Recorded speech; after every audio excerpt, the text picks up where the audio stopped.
eedaysanahan garabkayga taagan oo lagu magacaabo Shukri Cabdullaahi Xaashi ina hooyo Cabdullaahi Xasan Kaariye waa qofta dumar ahaa eedaysanaha ah oo aad daawanayseen iyada oo jir dilaysa gabadhan yar oo saqiirka ah isla markaana ku faafay baraha bulshada. afayeenka ciidanka booliiska Soomaaliyeed gaashaanle Sadiiq Doodisho oo warbaahinta kula hadlay magaalada Muqdisho ayaa waxa uu sheegay in ciidamada booliiska ay soo qabteen Shukri Cabdullaahi Xaashi oo ah haweeney baraha bulshada ka soo muuqatay iyadoo jirdil xooggan u geysanaysa ilmo yar oo 9 jir ah oo ku nool gurigeeda. afayeenka waxa uu sheegay gabadha yar aabeed uu qabi jiray Shukri Cabdullaahi Xaashi oo ah haweeneyda jirdilka xooggan u geysatay gabadha yar. afayeenka waxa uu sheegay in ciidamada booliiska Soomaaliyeed ay gacanta ku sii hayn doonaan ilmaha yar ilaa inta maxkamad laga geyn doono haweeneyda. waxaan isugu keenyay shirkan jaraa'id oo ku saabsan gabar yar oo la jir dilay isla markaana baraha bulshada ku faafay iyadoo la jir dilayo. Sahro Cabdullaahi Maxamed waa gabadhan yar oo saqiirka ah 9 jir ah. shalay 24 Sebtembar 2022 waxaa baraha bulshada ku baahay muuqaal lagu faafiyay kaas oo qof dumar ah oo eedaysana ah isla markaana si arxan darro ah oo foolxumo bahalnimo ah u dilaysa una jir dilaysa cunug yar oo saqiir ah gabadhan yar oo saqiirka ah. muuqaalkaas oo ku baahay baraha bulshada oo ciidanka booliiska Soomaaliyeed kula xiriiro dadweynaha ayaan baaris iyo dabagal dheer oo ay sameeyeen saldhigga booliiska Dayniile iyo hoggaanka baarista dambiyada ciidanka booliiska Soomaaliyeed ayaan gacanta ku soo dhignay iskaashi iyo wada shaqayn aan la leenahay ciidanka booliiska Soomaaliyeed awgiis ayaan gacanta ku soo dhignay in naloo qabto eedaysanaha isla markaana lagu soo simo hoggaanka baarista dambiyada ee CID-da. eedaysanahan garabkayga taagan oo lagu magacaabo Shukri Cabdullaahi Xaashi ina hooyo Cabdullaahi Xasan Kaariye waa qofta dumar ahaa eedaysanaha ah oo aad daawanayseen iyada oo jir dilaysa gabadhan yar oo saqiirka ah isla markaana ku faafay baraha bulshada. baarista hordhaca ah oo ay sameeyeen ciidanka booliiska Soomaaliyeed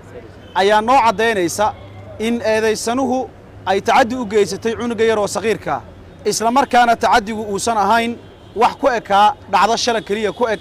ay tahay dhacdo soo laalaabatay sida gabadha yar jirkeeda ka muuqata. ciidanka booliiska Soomaaliyeed hoggaanka baarista dambiyada oo dhacdadan gacanta ku haya ayaa u qaaday rifeerto ama dhaawac muujin si loo ogaado waxa ka baxsan tacadiyada ka baxsan gabadha jirkeeda ay noqon kara tacadiyo kale oo la arki karin. rifeertaas ayay ku cadeyn doontaa waxa gabadha jirkeeda ku yaala. afayeenka sidoo kale waxa uu sheegay in tallaabo xooggan ay ka qaadi doonaan cid kaste oo dhibaato u geysata carruurta Soomaaliyeed. waxaan halkan fariin uga direynaa cid walba oo ku hawlan ama isla markaana caadaysata ama ku hawlan inay samayso fal nuucaan ah oo aan ka mid ahayn falalka dhaqanka iyo xeerka ummadda Soomaaliyeed ka mid ah oo fal aad u foolxumo ilmo saqiira lagu jir dilay ah in ciidanka booliiska Soomaaliyeed iyo hay'adaha kale ammaankuba ay waajib cad ka haystaan la tacaalidda la dagaalanka iyo ciribtirka falalka nuucaana. ugu dambayn waxaan digniin adag gaarsiinaynaa rabaana ummadda Soomaaliyeed inay ogaadaan inaysan jiri karin qof ku socda xeer dhaqan ama dhaqan ah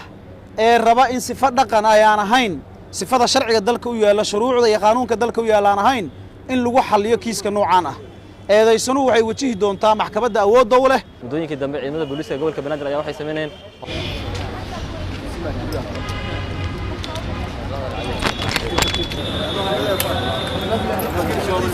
Shukri Cabdullaahi Xaashi waa hooyo Soomaaliyeed oo ku nooled magaalada caasimadda Muqdisho mar qura ayay baraha bulshada ka soo muuqatay oo si aad ah u qabsatay iyadoo oo jirdilaysa gabar da'yar ah oo 9 sano jirta laguna magacaabo Sahro Cabdullaahi Maxamed. waxaa la sheegay in gabadhaasi ay u ahayd eedo aabaheed uu qabay balse ay kala tageen. wararka qaar oo hoose aan helina ayaa waxa ay sheegayeen in sababta keentay Shukri inay disho gabadhaasi eedada u ahayd ay ku kaliftay cabitaan ay qasatay in gabadhaasi yar ay rabtay in ay cabto balse ay ku qaylisay naxdinta ay ka naxday darteed ayaa cabitaankii waxa uu ku qubtay dhulka. waxaana Shukri ay markii dambe ku kacday falka jirdilka ahaa oo jirdil xun ayay u geysatay gabadha jirkeedana waxaa ka muuqday dhaawacyo hore. sida ciidanka booliiska Soomaaliyeed ay sheegeen howlgal ay sameeyeen ayana ku soo qabteen Shukri Cabdullaahi Xaashi oo halkan oo ah xarunta dambe baarista CID-da ee magaalada Muqdisho ayaa markaasi lagu soo xiray. waxaana sidoo kale ciidamada booliiska Soomaaliyeed ay sheegeen in gabadha jirkeedu ka muuqdo nabaro xoogan oo bogsaday oo hore eedada ay ugu geysay. sidoo kale afayeenka ciidanka booliiska Soomaaliyeed oo warfidiyeenka la hadlayay ayaa waxa uu sheegay in lala xisaabtami doono Shukri isla markaana cadaaladda la waafajin doono. shalay 24 Sebtembar 2022 waxaa baraha bulshada ku baahay muuqaal lagu faafiyey kaas oo qof dumar ah oo eedaysana ah isla markaana si arxan darro ah oo foolxumo bahalnimo ah u dilaysa una jirdilaysa cunug yar oo saqiir ah gabadhan yar oo saqiirka ah muuqaalkaas oo ku baahay baraha bulshada oo ciidanka booliiska Soomaaliyeed kula xiriiro dadweynaha ayaan baaris iyo dabagal dheer oo ay sameeyeen saldhigga booliiska Dayniile iyo hoggaanka baarista dambiyada ciidanka booliiska Soomaaliyeed ayaan gacanta ku soo dhignay iskaashi iyo wada shaqayn aan la leenahay ciidanka booliiska Soomaaliyeed awgiis ayaan gacanta ku soo dhignay in naloo qabto eedaysanaha isla markaana lagu soo simo hoggaanka baarista dambiyada ee CID-da eedaysanahan garabkayga taagan oo lagu magacaabo Shukri Cabdullaahi Xaashi ina hooyo Cabdullaahi Xasan Kaariye waa qofta dumar ahaa eedaysanaha ah oo aad daawanayseen iyada oo jirdilaysa gabadhan yar oo saqiirka ah isla markaana ku faafay baraha bulshada baarista hordhaca ah oo ay sameeyeen ciidanka booliiska Soomaaliyeed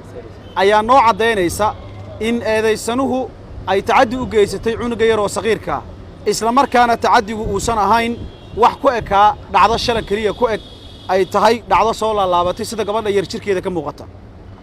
farka jirdilka oo loo geystay dhibana sahra oo gabadhan yarta ayadana garabkayga bidix taagan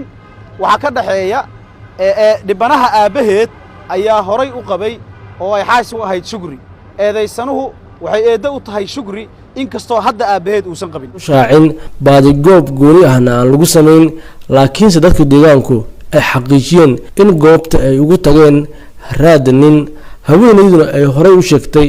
shakhsiga hebel la yiraahdo ayaa dilkan ii geystay waxaase dadka deegaanka waajib ku ah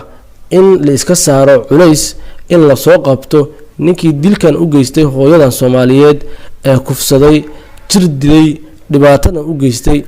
oo xitaa aan ku xushmeyn ama ku ixtiraamin ama ka fikirin caruurta 11 ay dhashay haddii uu dilo cid korin doonta lamana yaqaan ilaa ay hadda sababta uu ninkan dilka uu geystay hooyadan Soomaaliyeed ee caruurteeda yar korsanaysay iyadoo oo ku jirta markaas xilligii caruur korinta waa ku maasantahay daawashada muuqaalkan haddii ay tahay markii wada soo boqoto channel Qalin Media subscribe oo faragan baraka si aad noqoto daawadaha kubaad ee barnaamijyadeena sidoo kale u duceey hooyadan Soomaaliyeed ee sida argagax leh loogu dilay deegaanka God Aaro si eebbe uu naxariisto Allah u naxariistay hooyo Aamina Faarax Colaad waxay ahayd hooyada 11 caruur ah oo 8 agoon tahay isla markaana gacanta ku haysay qoys miyi oo xilligan abaartu haysay